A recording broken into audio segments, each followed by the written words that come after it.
Oke, selamat petang, selamat malam pemirsa. Ya, kapanpun Anda nonton ini ya. Kalau di wilayah Indonesia Tengah dan Indonesia Timur sudah malam ya. Di Jakarta baru petang ya. Jadi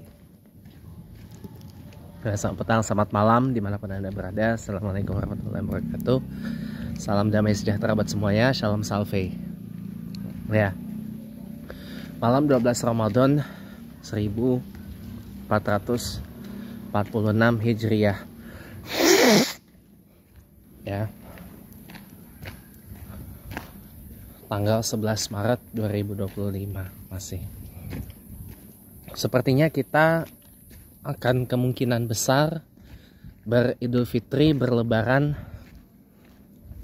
bersama-sama dengan Muhammadiyah, yang dimana Muhammadiyah melalui lembaga falakiyahnya atau lajnah falakiyahnya telah lebih dulu mengumumkan bahwa 1 Syawal 1446 Hijriah jatuh pada tanggal 31 Maret 2025. Itu kalau saya tidak salah hari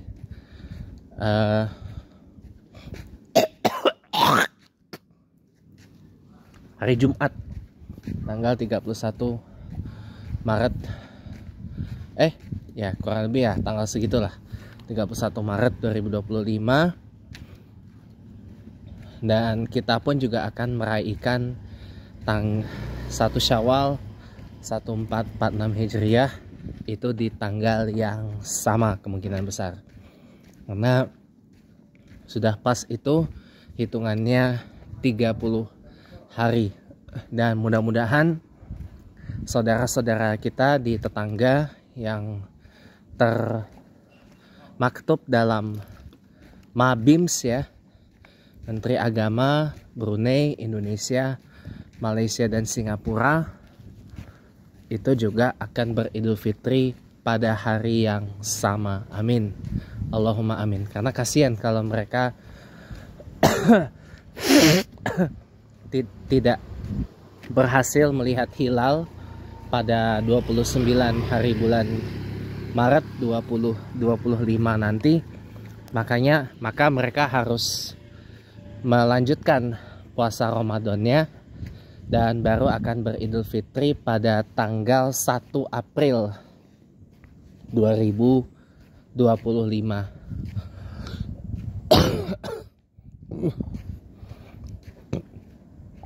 Tapi ya kita doakan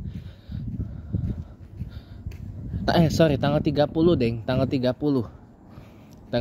Maret 2025 itu biasa sidang isbatnya di akhir ya. Kalau tanggal hijriyahnya tanggal 29 Ramadan biasanya gitu. Biasanya tanggal 29 Ramadan. Itu cakep tuh spionnya spion monitor, jadi ternampak itu belakang. Itu ngebantu banget sih. Iya. Tapi ya apapun itu kita doakan mudah-mudahan nanti di tanggal 29 Ramadan nanti mudah-mudahan tetangga kita di Brunei, Malaysia dan Singapura bisa berlebaran di hari yang sama dengan kita, yaitu di tanggal 31 Maret 2025. Amin, Allahumma amin. Karena kasihan kalau harus nerus di tanggal segitu dan baru akan berlebaran nanti di tanggal 1 April 2025. Nah, teman-teman semuanya, kalau saya memandangnya tuh gini ya. Kemarin kan karena ada yang melihat hilal, penampakan bulan baru di wilayah Aceh. 2 orang saksi yang telah melihat hilal dan langsung menyatakan oh ini sudah wujudul hilal dan bisa diabsahkan sebagai sebuah imkanur ru'yah. Dan itu pun juga 2 orang saksinya telah disumpah oleh Pengadilan Agama Aceh, Mahkamatud Diniyah, Pengadilan Agama Aceh disumpah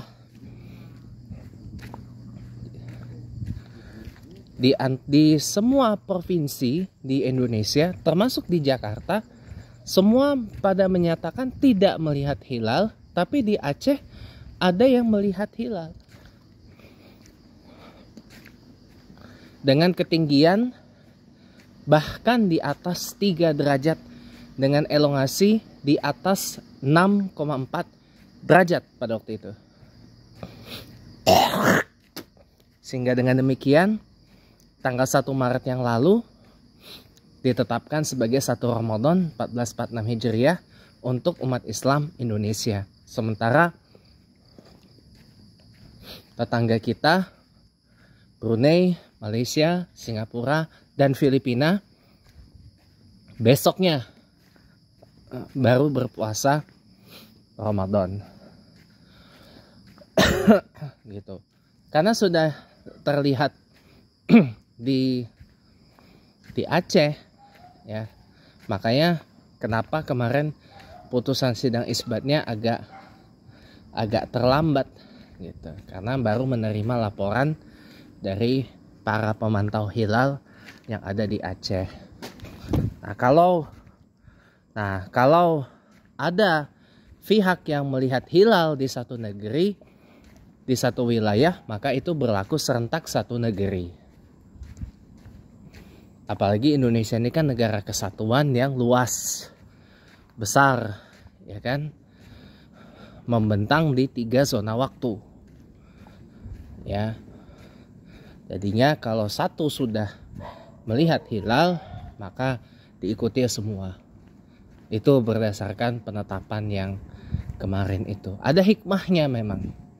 Ada hikmahnya bahwa memang perbedaan itu bukan sebuah hal yang harus kita pertentangkan gitu. Nah, mudah-mudahan nih, tapi kita berdoa mudah-mudahan nanti pada akhir Ramadan, biasanya tanggal 29 Ramadan nanti, kalau nggak tanggal 29, tanggal 30 Maret 2025 ya akan ada sidang isbat lagi penetapan 1 Syawal 1446 Hijriah. Dan mudah-mudahan sekali lagi tetangga kita Brunei, Malaysia, Singapura bisa berlebaran di hari yang sama dengan kita, yaitu di tanggal 31 Maret 2025 dan 1 April 2025. Amin, Allahumma amin. Kita doakan ya. Gitu. Mudah-mudahan hilalnya terlihat. Karena biasanya faktor yang mempengaruhi terlihat tidaknya hilal itu adalah faktor cuaca. Kalau kemarin itu hampir semua wilayah di Indonesia itu mendung cuacanya. Bahkan di Jakarta ba'da Isya itu diguyur hujan. Ba'da maghrib itu diguyur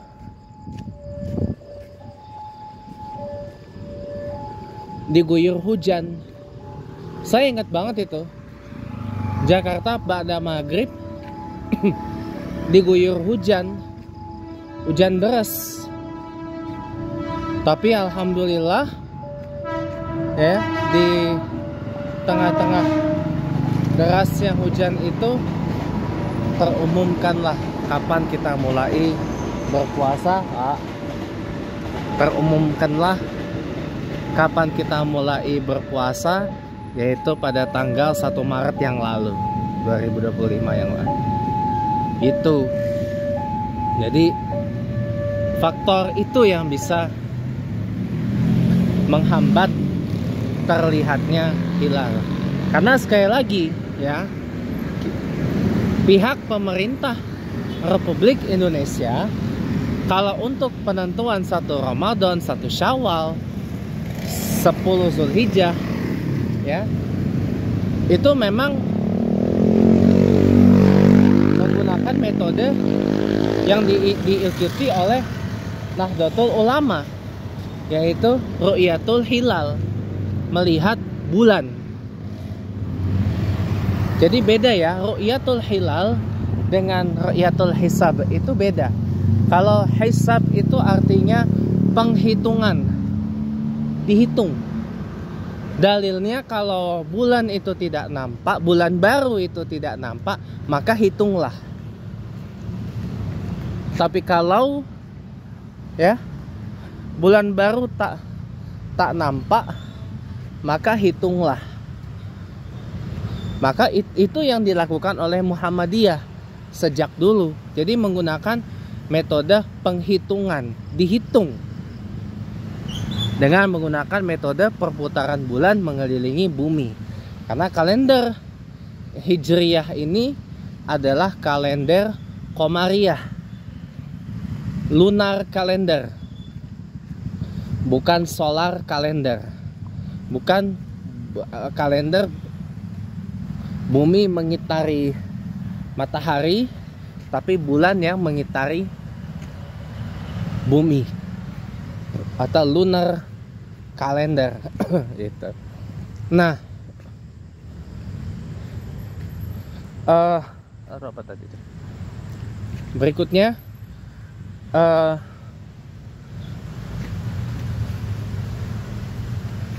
kita tentu tahu ya bahwa Lajnah Falakiyah Muhammadiyah itu punya metode penghitungannya sendiri untuk itu ya. Kalau yang dilakukan oleh Nahdlatul Ulama berdasarkan pada dalil Rasulullah SAW berkata, berpuasalah kamu ketika melihat bulan ya, berbukalah kamu ketika melihat bulan, berlebaranlah kamu kalau sudah melihat bulan. Itu yang mendasari kenapa lahir ru'yatul hilal, penglihatan. Jadi penglihatan itu menggunakan alat, biasanya teleskop ya kan, menggunakan teleskop biasanya ya kan, ya gunakan ini nggak bisa nyala ya flashnya. Oh bisa. Ya, menggunakan apa itu, menggunakan teleskop atau menggunakan alat bantu lain, dan biasanya itu dilakukan di tempat yang tinggi, nggak bisa di tempat biasa. Nah, itulah kenapa yang menjadi dasar dari metode yang kita kenal dengan nama ru'yatul hilal ya, atau nah, kalau ru'yatul hilal itu ada ukurannya, ada ukuran ketinggiannya. Kalau dulu untuk ditetapkan sebagai wujudul hilal dan imkanur ru'yah atau hasil akhir penglihatan, syaratnya ketinggian minimum 2 derajat dulu, elongasinya bebas. Nah, semenjak ada kesepakatan MABIMS ya, Menteri Agama Brunei, Indonesia, Malaysia, dan Singapura, maka naik ketinggiannya menjadi ketinggian 3 derajat dan ada elongasinya atau tingkat kemiringannya. Sudut kemiringan atau elongasinya minimum 6,4 derajat untuk ditetapkan sebagai wujudul hilal dan imkanur ru'yah atau hasil akhir penglihatan itu. Jadi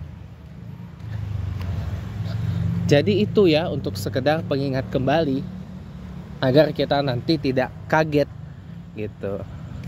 Nah, pertanyaannya sekarang, mau berapapun ketinggiannya, kalau faktor cuaca ya nggak memungkinkan untuk terlihat, ya pastinya akan dinyatakan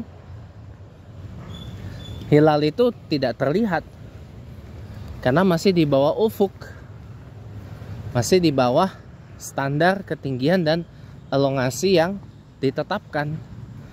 Tapi kalau hilal sudah terlihat, pasti akan dinyatakan terlihat gitu. Jadi ya ini untuk pengetahuan lagi ya. Jadi memang untuk bulan-bulan ibadah seperti Ramadan ini memang ada seperti itu. Jadi memang kita harus banyak bersabar gitu. Tapi untungnya ya alhamdulillah ya Anda para pemirsa sudah terbiasalah dengan dengan seperti itu, dengan menanti sedang isbat, penentuan 1 Ramadan, penentuan 1 Syawal, penentuan 10 Zulhijjah tahun 1446 Hijriah dan seterusnya maupun sebelumnya ya, sudah biasa ya, sudah biasa lah dengan itu ya. Tapi kadang nggak sabar dalam menanti pengumumannya, karena kan ya namanya sidang isbat ini kan sidang penentuan ya, karena Indonesia ini banyak ormas Islam, tidak cuma Nahdlatul Ulama dan Muhammadiyah, tapi ada banyak lagi, dan masing-masing juga punya pandangannya sendiri, masing-masing punya ijtihadnya sendiri, dan punya ikhtiarnya sendiri, dan punya sandaran mazhabnya sendiri. Saya kasih contoh, NU lebih ke mazhab Syafi'i karena mengikut Indonesia yang bermazhab Syafi'i. Muhammadiyah condongnya ke Hambali gitu. Ada lagi yang menganut mazhab Hanafi, ada. Siapa yang bilang nggak ada? Bahkan ada yang menganut mazhab Maliki, ada. Jadi 4 mazhab ini semua ada di ormas Islam yang ada di Indonesia ini. Cuma secara nasional Indonesia ini lebih ke arah mazhab Syafi'i gitu, mengikut kepada pemikiran ya Idrus Asy-Syafi'i dalam menjalankan Islam sesuai dengan apa yang dituntunkan oleh Nabi Muhammad SAW. Begitu ya. Jadi karena masing-masing ormas Islam punya sandaran basis pendapatnya sendiri, ya jadi kiranya kita harus maklum kalau ada sidang isbat dan masing-masing pasti punya pandangannya tersendiri. Ya, itu aja yang bisa saya share malam hari ini. Mohon maaf gak banyak ya, karena ada sesuatu lah yang membuat saya lagi gak kepengen bikin konten yang panjang pada malam ini. Terima kasih telah menonton dan selamat malam, sampai jumpa. Assalamualaikum warahmatullahi wabarakatuh.